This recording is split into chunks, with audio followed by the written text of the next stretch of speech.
안녕하세요, 빅나티입니다. 반갑습니다.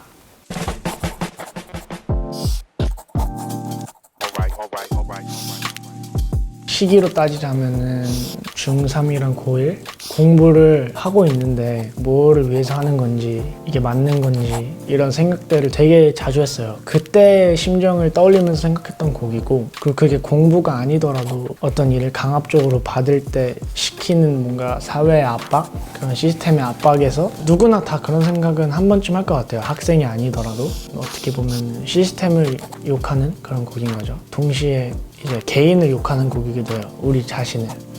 너는 꿈이 뭐냐고, 왜 꿈이 없냐? 시스템은 잘못도 있지만 뭔가 너가 꿈을 찾으려는 노력은 해봤냐, 이런 내용이기도 해서 시스템이랑 뭔가 우리 개개인 한 명 한 명을 다 동시에 욕하는 그런 가사인 것 같아요. 제목을 먼저 정하고 곡을 만들지는 않았고, 원래는 교실 이데아 2020이라고 지으려고 했어요. 그 서태지님 곡 제목 2020년도 버전으로 지으려고 했는데, 다 만들고 나서 제목을 그렇게 짓는 것보다 듣는 사람들이 그렇게 생각해줬으면 좋겠다라고 생각이 돼가지고 멋진 신세계라는 책이 있는데, 책 내용이랑 연관은 없지만 책에서 말하고자 하는 그런 주제랑 무드랑 좀 잘 맞는 것 같아서 멋진 신세계라고 지었습니다. 이 문구 그대로 들었어요. 요즘 새끼들은 이래서 안 돼, 이 말을 들었어요. 흔히 개빡쳤었죠. 그 말 한 사람이 20대였던 것 같아요. 그래서 더 어이가 없었어. 제 꼰대는 나이가 없구나, 나도 조심해야겠다 생각을 했죠. 그러니까 이게 진짜 딜레마라고 생각되는 게, 옛날에도 어렸을 때는 분명히 반항적이고 불만 많고 이것저것 다 해보고 싶고 우리랑 똑같았을 거란 말이에요. 근데 그걸 겪고 어른이 됐는데도 자기가 겪었던 기성세대처럼 똑같이 하는 게 이게 말이 되나 약간 싶었어요. 그래서 뭔가 나도 저렇게 안 돼야지 이런 생각도 하고, 그래서 항상 젊게 살라 그런 것도 그런 의미고. 네, 저가 싸가지가 없어요. 굉장히 많이 없고, 아무리 어른이어도 나를 존중해주지 않는다고 느끼면 싸가지가 없거든요, 사실. 그래서 엄청 많이 들었죠. 그냥 저는 그렇게 생각해요. 저 사람은 그렇게 보고 배웠구나. 무시하는 스타일이죠. 나는 잘해줬는데 그 사람이 그렇게 대했으면 나 똑같이 대해준다, 이런 느낌. 저는 싸가지가 없습니다. 내가 부당하다고 느끼면은 대들어요. 그래서 많이 맞았어요. 진짜로 인간적으로 화나게 잘 만들어요. 그러니까 저가 사람을 화나게 잘 만들어요. 그러니까 저를 디스하지 마세요. 근데 그런 사람들은 진짜로 싸가지가 없어서 저도 없게 나가는 것 같아요. 그러니까 예의는 있는데 이제 싸가지는 없다, 저는. 이거는 이제 서태지님 교실 이데아 가사를 인용한 부분인데 너무 공감돼서 인용을 했고, 가르침, 다음 가사가 가르침인데 가르침이 막혔다는 거가 되게 좋은 것 같아요.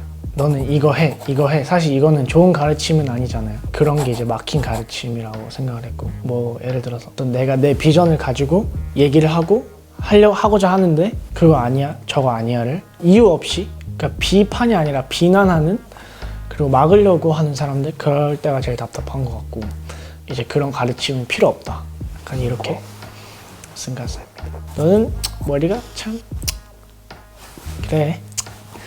중3 때 가장 많이 했던 생각이, 교복을 마이까지 다 입고 와야 된다는 거예요. 달을 심지어 정해줬어요. 9월부터 3월까지는 동복에 마이까지 다 입고 나와야 된다. 뭐 학교 분위기, 그다음 뭐 학생에 맞는 뭐 어쩌고저쩌고 이해는 하는데, 달까지 정해가지고 그렇게 하는 거는 이게 과연 맞는 규율인가? 그리고 또 답답한 거를 얘기하자면은, 예를 들어서 이런 거죠. 나는 미술을 해서 좋은 작품을 만든 예술가가 될 건데 인정받기 위하려면 미대를 가야 되고, 그러려면 미적분을 공부해야 돼. 당연히 미적분을 공부하는 게 인생 살아가는데 뭐 논리 이런 거 도움은 되겠지만 이게 너무 합리적이지 않다, 뭔가 이런 답답함을 느낄 때는 있어요. 사실 근데 학교에 규율이 있으면은 지키는 게 맞긴 한데, 가끔 이제 그 규율 자체에 대해서 타당성에 답답함을 느낄 때가 좀 있죠. 시스템에 대한 답답함 느낄 때가 있고. 이것도 이제 서태지님 곡 가사인데, 그 노래를 처음 들었을 때 가장 인상적인 구절이었어. 그러니까 현타가 왔었죠. 그때 막 한창 그 고등학교 입시 준비하고 있었을 때라, 내가 지금 뭐 하고 있는 거지? 내 가장 인생에서 소중한 시간에 뭐 하고 있는 거지? 이런 생각을 했죠. 흔히 그런 말을 하잖아요. 너네는 고등학교 3년 고생해서 나중에 20년 편하게 먹고 사는 거야. 솔직히 말하면 그게 아니잖아요. 3년 고생하고 4년 학점 고생하고 취직 준비 1년 고생하고 취직해서 고생하다가 뭔가 즐기려고 하면 50이야. 건강이 안 좋아지면 못하는 거고. 그래서 그때 든 생각이 미루면 안 되겠구나. 그래서 나는 지금 젊음을 낭비하고 있다 이렇게 느껴버렸었어요.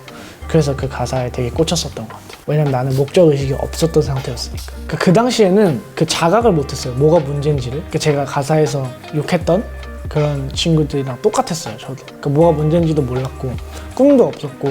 근데 지금 와서 생각해보면 잘못됐었죠. 계속 그 유라고 지칭되는 그 유가 우리 스스로를 뜻하기도 하고 기성세대를 뜻하기도 해요. 시스템한테 너는 뭐가 잘못된 거야 하고 우리한테도 너네는 뭐가 잘못된 거야 약간 이런. 이 담은다는 게 무슨 뜻이냐면 네가 하고 싶은 걸 왜 표현하지 못하냐 그 뜻이었어요. 제가 엄청 친한 친구가 얼마 전까지 되게 엄청 고민을 했단 말이야. 뭘 할지 모르겠다. 하고 싶은데 뭔가 두렵다. 근데 그게 진짜 해본 적이 없는데 왜 루저같이 행동하냐. 그게 너무 답답해가지고 그 친구를 생각하면서 쓴 가사예요. 제일 친한 친구여가지고 가족 같은 친구여서 엄청 큰일은 아니었지만 어쨌든 시도를 했고 걔한테는 되게 용기 있는 결정이었던 것 같고 멋있습니다.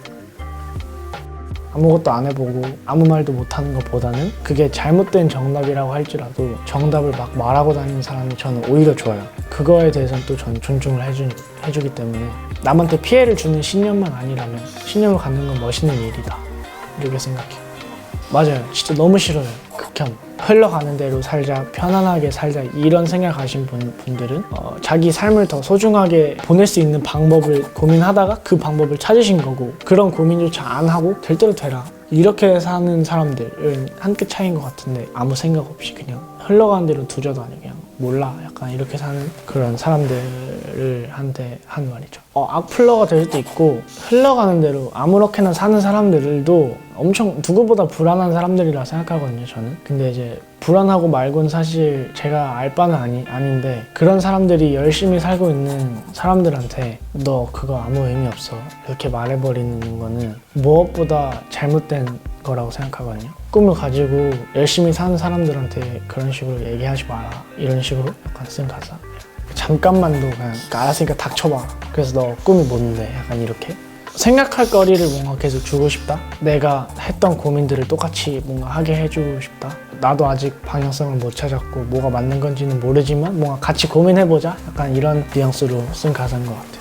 학교는 시스템을 의미하는 거고 학교 밖에 있는 제 꿈을 찾아서 쇼미더머니에 나간 거고 지금 내가 원하는 만큼 어느 정도 이루어졌고 난 너무 행복하니까 나를 다시 시스템으로 넣으려고 하지 마라. 난 어차피 안 돌아갈 거다. 그런 내용인데 크게 보면은 나는 그냥 꿈을 향해서 갈 거다. 그러니까 아무것도 날 못 막는다 이런 가사인데 시스템에 얽매여 있는 것들을 얘기하는 거고 그러니까 이게 6시 반이 되면 스쿨버스가 오고 타고 학교 가서 연교실 하고 종 치면 쉬는 시간에 나갔다가 종 치면 다시 들어오고 이걸 월화수목금 하고 토일에 학원을 갔다가 10시에 끝나면 집 와서 씻고 자고 또 일어나서 학원을 가고 또 똑같은 학원 옆에 있는 식당에서 밥을 먹고 하는 게 너무 기계 같은 거예요. 이거는 기계다.